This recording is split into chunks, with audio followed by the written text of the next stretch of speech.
और नीचे साहेब बंदगी सतनाम। अभी हमारे अवधेश भाई ये माले अर्पण करेंगे। इसके बाद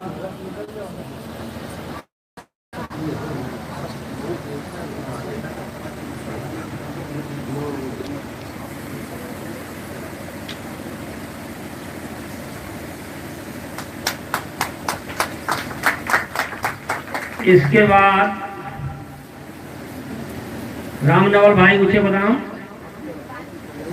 ये माले अर्पण करेंगे।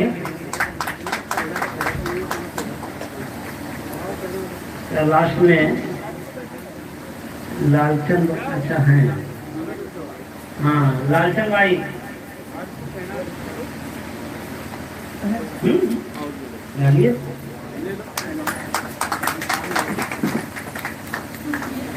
भाई बहन जी सत्संगी ये माले अर्पण करेंगी। और इसके बाद प्रेम प्रकाश भाई मर्यादपुर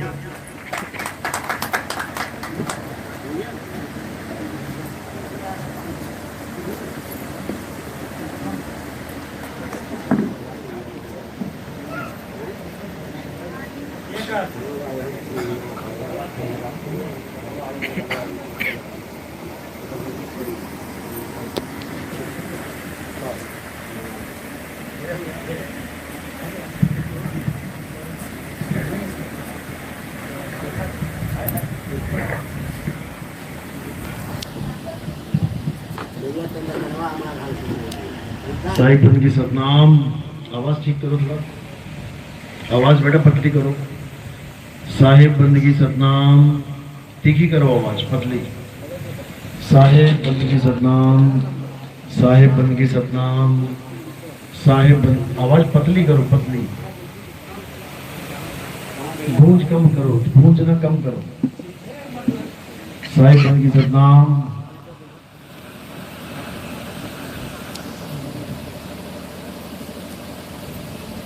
साहिब बंदगी सतनाम। तो आज आजमगढ़ में परम पिता परमात्मा के मूल ज्ञान का प्रचार होने जा रहा है।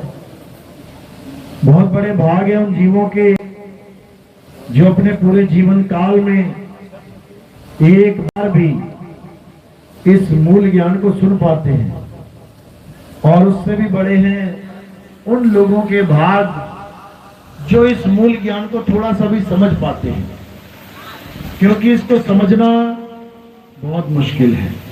ये सबके बस की बात नहीं है। पूरा पूरा जन्म बीत जाता है, लोग समझ ही नहीं पाते हैं मूल ज्ञान को, आत्म ज्ञान को। लेकिन मालिक की कृपा हो जाए तो एक ही सत्संग में समझ में आने लग जाता है। एक ही बार में बात बन जाती है। जन्मों जन्मों की जो अज्ञानता है वो बाहर हो जाती है। लेकिन कब? जब परमात्मा की अपार कृपा हो जाए तब। तो आज मालिक से अरदास करेंगे कि जितने भी भगत इस सत्संग को सुन रहे हैं उनके हर बात समझ में आ जाए, ताकि उनका जन्म मरण का ये चक्र ये खत्म हो, और बार बार किसी ना किसी माँ के गर्भ में आके उसका पुत्र बनके इस संसार में भटकना, फिर मर जाना, फिर पैदा होना, फिर मर जाना, ये सब खत्म हो जाए।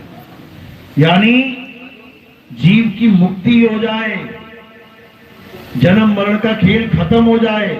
यही अरदास के साथ आज का सत्संग शुरू करेंगे। पहले परमात्मा के नाम पे जयकारा लगाएंगे, फिर सत्संग शुरू करेंगे। बोलिए परमपिता परमात्मा की, सदगुरु बंदी छोड़ कबीर साहेब की, सभी संतों की, संतों की, सदगुरु मदनपति साहेब की, दीवान जवाहरपति साहेब की, सदगुरु दूलमपति साहेब की, सदगुरु राम सेवक साहेब की, सदगुरु बराजपति साहेब की, कलीनापुर धाम की, सभी संतों की, सत्संग कराने वालों की, इनके गांव की संगत की, सभी संतों की, आज के आनंद की। साहेब बंदगी सतनाम। तो मालिक हमेशा यही कहते आए कि इससे पहले कि ये जीवन खत्म हो जाए तुम अपने असली कर्तव्य को पहचान लो। इससे पहले कि ये शरीर काया नष्ट हो जाए उससे पहले पहले तुम अपने असली लक्ष्य को पहचान लो कि तुम करने क्या आए थे और क्या करते करते जीवन बिता दिया। क्या तुम यहां पत्थर पूजा करने आए थे? क्या तुम यहां नदियों की पूजा करने आए थे? क्या तुम यहां पहाड़ों की पूजा करने आए थे? या तुम यहां पर 84 कोस की यात्राएं करने आए थे? क्या करने आए थे? हमें यही नहीं पता कि आखिर इस इंसान जन्म का मकसद क्या है, कारण क्या है। तो आज उस कारण को जानेंगे।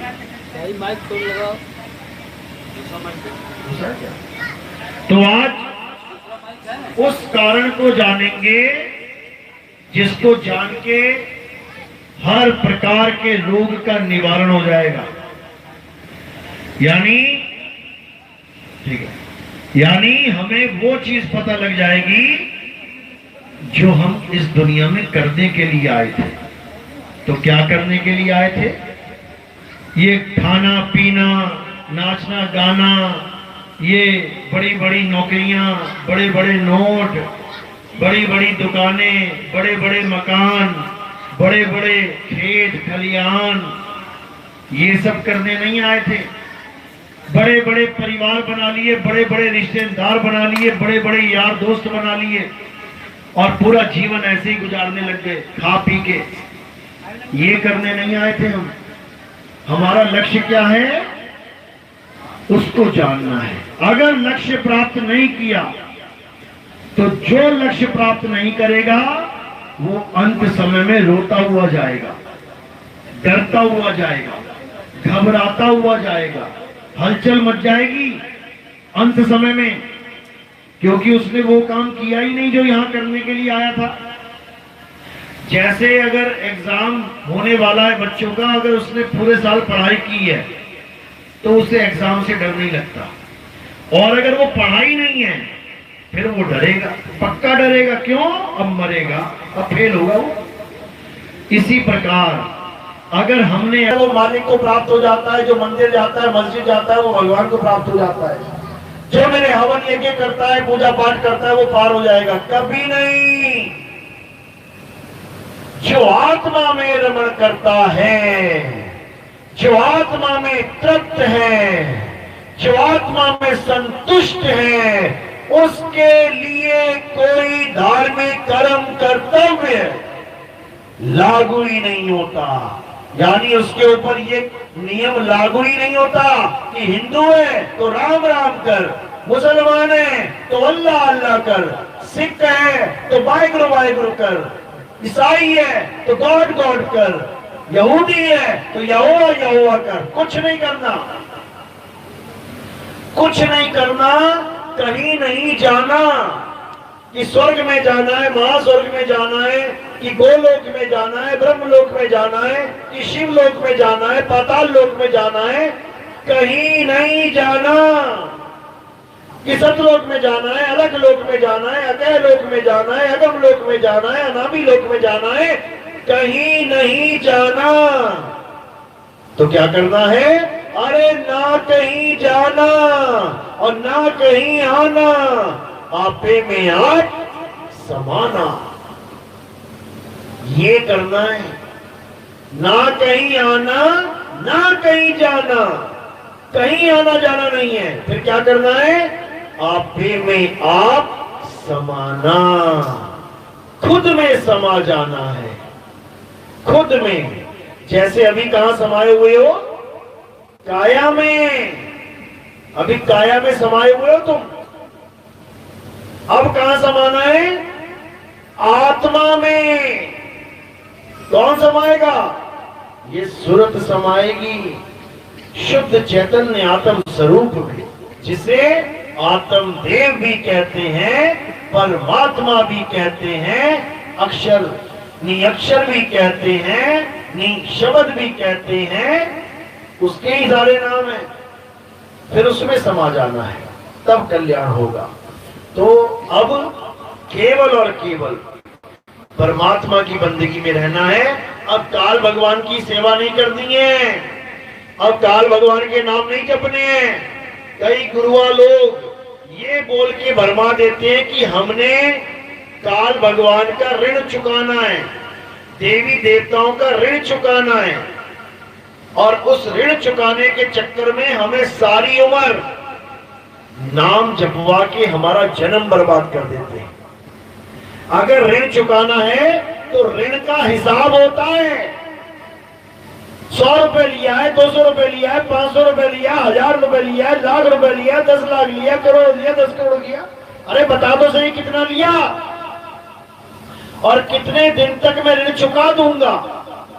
1 साल नाम जपूं, 2 साल नाम जपूं, 3 साल नाम जपूं, ये ऋण उतरेगा कब?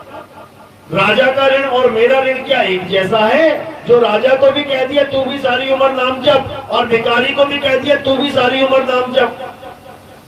अरे ऋण अलग अलग होता है भाई सबका। अमीर आदमी जब ऋण लेता है तो करोड़ों में लेता है, गरीब आदमी जब ऋण लेता है सैकड़ों में लेता है, और बीच का मीडियम आदमी जब लेता है तो लाखों में लेता है। 8 लाख ले लिया, 10 लाख ले लिया, 20 लाख ले लिया धंधा करने के लिए। गरीब ऋण लेता है तो 4000 ले लिया, 5000 ले लिया, और जब करोड़पति लेता है तो 200 करोड़ का ऋण, 500 करोड़ का ऋण, 1000 करोड़ का ऋण, ऐसे चलते हैं। फिर उसके बाद ऋण नहीं चुका पाते तो देश छोड़ के भाग जाते हैं। कभी गरीब आदमी देखा भागता हुआ देश छोड़ के, क्योंकि वो ऋण ही उतना लेता है 5000, 10000, 20000। क्या भागेगा वो? जिसने 100 करोड़, 1000 करोड़ रखे हैं लेके, वो भागेगा। तो अगर ऋण चुकाना ही है तो चुकाने से पहले ये जान लो कि ऋण लिया कितना है। पूछो इन गुरुओं से जो तुम्हें ये कहते हैं उसका ऋण चुकाना है, बता ब्रह्मा जी से कितना ऋण लिया है मैंने, बता लिख के। कितने मंत्र जपूंगा तो ब्रह्मा का ऋण पूरा होगा। गणेश जी से ऋण लिया तो कितना ऋण लिया बता मुझे। विष्णु जी से, माता दुर्गा से, काल भगवान से कितना ऋण लिया है बता मुझे। मैं उतना ही जाप करूंगा, इनकी हालत खराब हो जाएगी, भाग जाएंगे मैदान छोड़ के। किसकी बात कर रहा हूं पता है? रामपाल महाराज की, जो तुम्हें बेवकूफ बनाता है कि हमें ऋण देना है, ऋण देना है। अरे तू बता ऋण देना कितना है। ऋण का मतलब हिसाब होता है, और हिसाब बेहिसाब नहीं होता है कि मैंने 2000 का ऋण ले लिया, मैं सारी उम्र ऋण ही चुकाता रहूं। अरे तू बता तो सही कितना, मैं 1 महीने में चुका दूंगा। लेकिन बेवकूफ बनाना है लोगों को, काल भगवान के मंत्र जपवाने सारी उम्र। लेकिन कबीर साहब क्या कहते हैं? साहिब इतना दीजिए जामे कुटुंब समाए, मैं भी भूखा ना रहूं, साधु न भूखा जाए। बताओ काल से कितना ऋण लिया हमने? बताओ हमने गणेश जी से कितना ऋण ले लिया? बताओ हमने ब्रह्मा जी महेश से कितना ऋण ले लिया? अरे साहिब इतना दीजिए। अगर कुछ मांगना है तो परमात्मा से मांग, वो बिना मांगे भी देने की हिम्मत रखता है। गुरबाणी कहती है बिन बोलिया सब कुछ जानदा, किस आगे कीजे अरदास। वो कह रहे तू क्या अरदास कर रहा है, तू क्या मांग रहा है भगवान से बोल के? क्या उसे तेरे बिना बोले नहीं पता कि क्या चाहिए तुझे? क्या वो भगवान बिना बोले नहीं जान सकता कि उसे तुम्हें चाहिए क्या? कि कोई बच्चा है वो, कि उसे बोलना पड़ रहा है बेटा पानी ले आना, बेटा खाना ले आना, बेटा ये ले आना, वो ले आना। बच्चा थोड़ी नहीं है वो सब कुछ जानता है तुम्हें क्या चाहिए। मांगने की जरूरत नहीं है। बिन मांगे मोती मिले, मांगे मिले ना भीख, और मांगन से मरना भला, यह सतगुरु की सीख। अरे तुम लेते ही क्यों हो ऋण, तुम करते ही क्यों हो फरियाद? हे भगवान ऐसा हो जाए तो मैं ऐसा कर दूंगा, हे भगवान लॉटरी लग जाए तो मैं ऐसा कर दूंगा, नौकरी लग जाए तो ऐसा मिल जाऊंगा। ये सब नहीं करना है, वो अपने आप देगा, देवनहार है, अपने आप देगा, बस उसको समझते जाओ तुम। तो अब क्या करना है? अब ये मंत्र जंत्र तंत्र छोड़ देने हैं, छोड़ दो। तंत्र मंत्र सब झूठ है, इनमें न भरमे कोई, और सत्य नाम जाने बिना सार शब्द जाने बिना, क्योंकि सतनाम और सार शब्द एक ही है। इन्होंने बेवकूफ बना दिया दुनिया को। सार शब्द जाने बिना कागा हंसना होए, नहीं समझ में आएगा ज्ञानियों को, ज्ञानियों को समझ में आएगी मेरी बात। तो कबीर साहब पढ़ेंगे, कबीर सागर पढ़ेंगे तो कबीर साहब क्या बोलते हैं?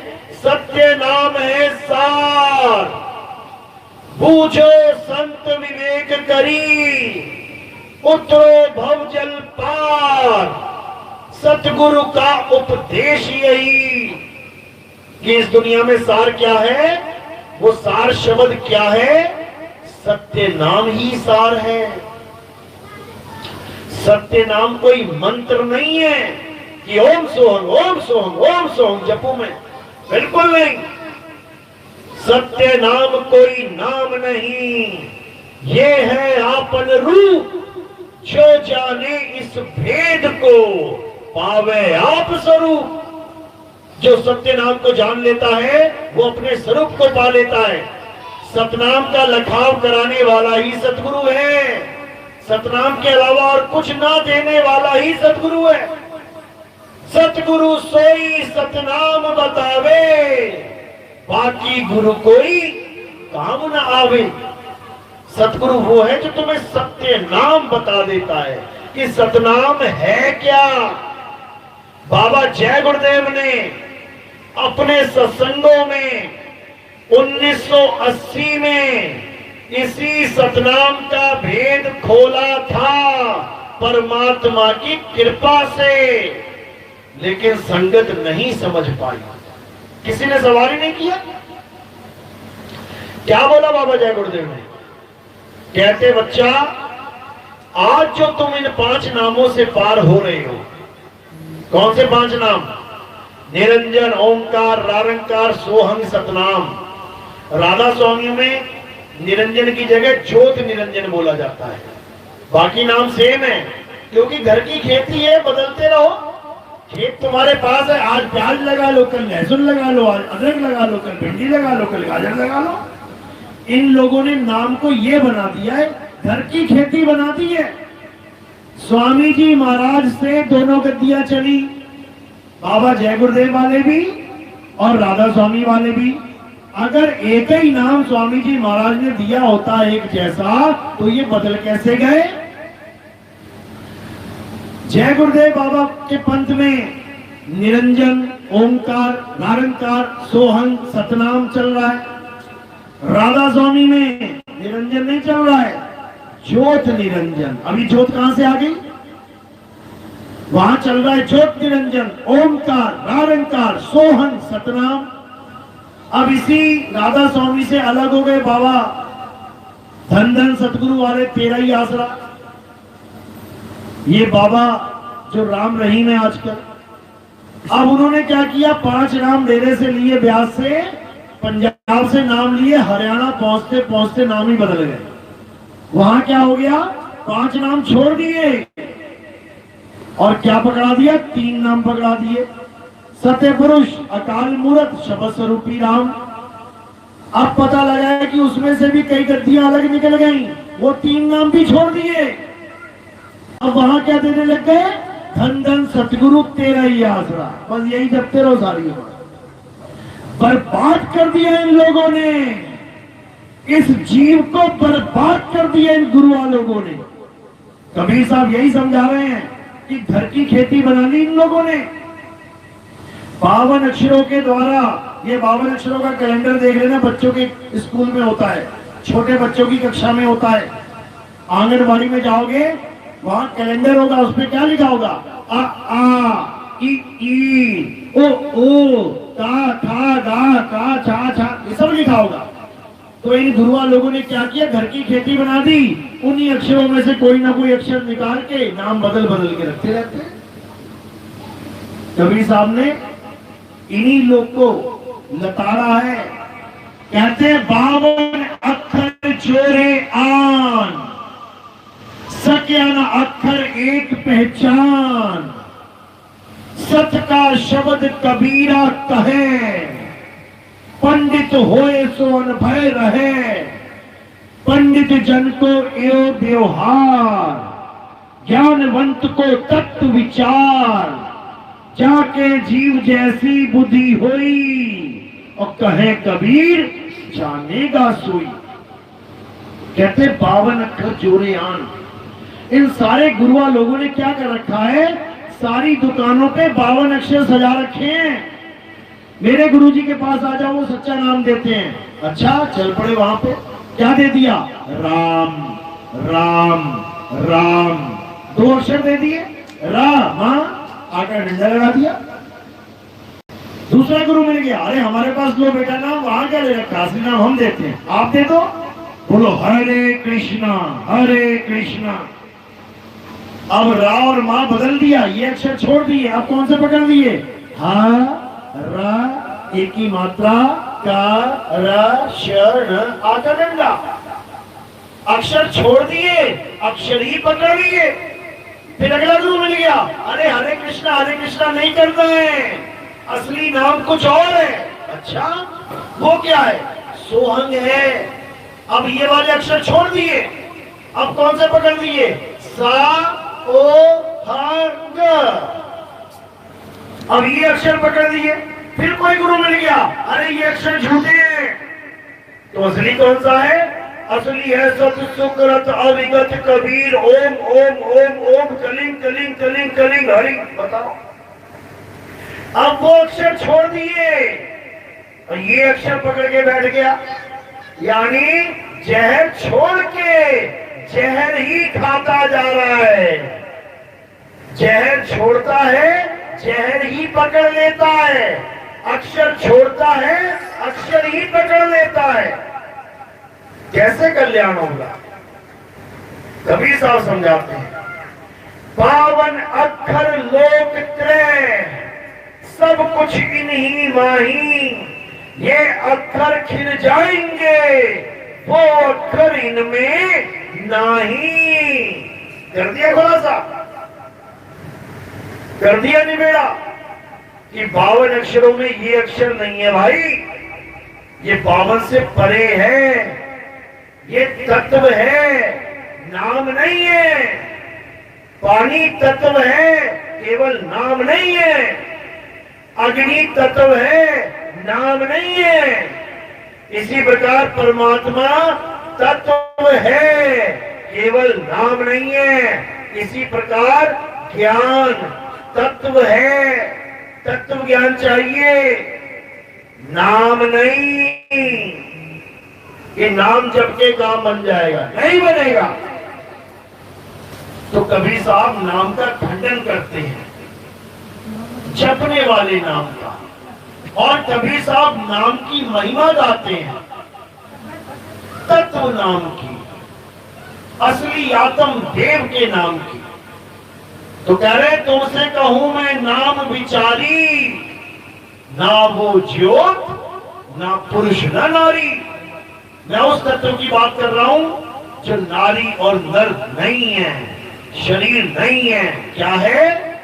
आत्म देव है, आत्म तत्व है। उसी तत्व को परम तत्व कहते हैं। बाकी सब तत्व नाशवान है। अविनाशी कौन सा तत्व है? आत्मा अविनाशी है। हे अर्जुन, आत्मा को ना तो कोई शस्त्र काट सकता है, आत्मा को ना तो अग्नि जला सकती है, आत्मा को तो ना वायु सुखा सकती है, आत्मा को ना जल भिगो सकता है। तो यही है असली परम तत्व। लेकिन आत्मज्ञानी गुरु ना मिलने के कारण हमें मंत्रों वाला गुरु मिल जाता है, जपी गुरु मिल जाता है, तपी गुरु मिल जाता है। हमें सच्चा गुरु नहीं मिल पाता, क्योंकि हमें सच्चे गुरु का भेद ही नहीं पता। कौन है सतगुरु, कौन है सच्चा गुरु, पूरा गुरु क्या होता है? सोई गुरु पूरा कहावे, जो दो अक्षर का भेद बतावे, एक छुड़ावे एक लखावे, तब प्राणी निज घर को जावे। एक छुड़ावे यानी राम को पाना है तो राम राम राम राम राम जपना छोड़ दे। अल्लाह को पाना है तो अल्लाहु अल्लाहु अल्लाहु जपना छोड़ दे। वाहिगुरु को पाना है तो वाहिगुरु वाहिगुरु वाहिगुरु वाहिगुरु जपना छोड़ दे। गॉड को पाना है तो ये गॉड गॉड जपना छोड़ दे। तो करना क्या है? हे अर्जुन, जो अपनी आत्मा को जान लेते हैं, जो अपनी आत्मा को पहचान लेते हैं, वो मुझे प्राप्त कर लेते हैं। वो तत्वज्ञानी संत, उनमें और मुझ में कोई भेद नहीं रह जाता। जो तू सो हम हो जाते हैं। ये तब होता है जब आपके जीवन में कोई भेदी गुरु आता है, जब आपके जीवन में कोई तत्वदर्शी संत आता है। तो क्या बोलते हैं गीता में अध्याय 4 34वां श्लोक, हे अर्जुन, अगर तुम सत्य को प्राप्त करना चाहते हो तो तुम ऐसे तत्वदर्शी संत की शरण में जाओ जो तुम्हें तत्वों का ज्ञान कराए, मंत्रों का नहीं। जो तुम्हें तत्व ज्ञानी बना दे, मंत्र ज्ञानी नहीं।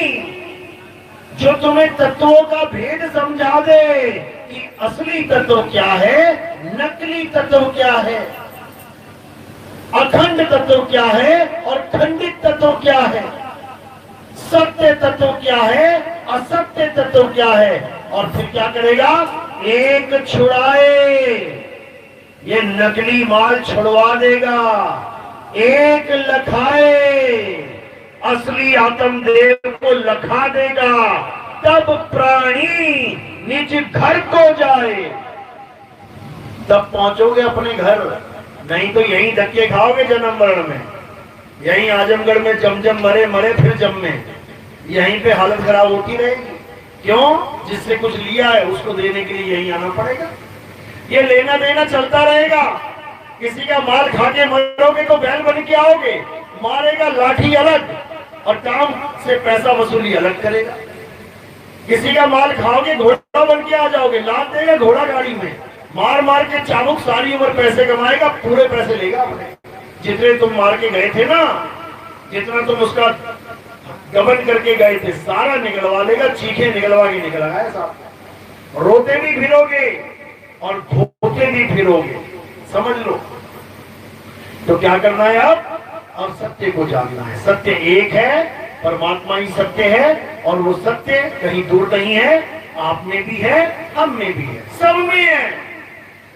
सब में सब घट मेरा साइया, सुनी सेज न कोई, बलिहारी व घट की जिस घट पर घट होए। बलिहार जाते हैं उस घट के जहां वो मालिक प्रकट हो जाता है। और तब प्रकट होता है जब आत्म ज्ञान हो जाता है। जब लगना चीनोगे आत्म, तब लगना मिली है परमात्म। आत्म चीने परमात्म चीने, संत कहावे सोए, और यह वेद काया से न्यारा, पूछे बिरला कोई। ये काया माया का खेल नहीं है वहां पे, ये काया वाया नहीं मिलेगी वहां पे। वहां केवल और केवल आत्म स्वरूप होगा। अजर अमर लोक इसीलिए कहा जाता है उसे, क्योंकि शरीरों का कोई काम ही नहीं है, वहां मृत्यु है ही नहीं। इसीलिए कह रहे हैं अमर करूं सतलोक पठाऊं, अमर हो जाओगे जाके। क्योंकि मरता शरीर है, हम नहीं।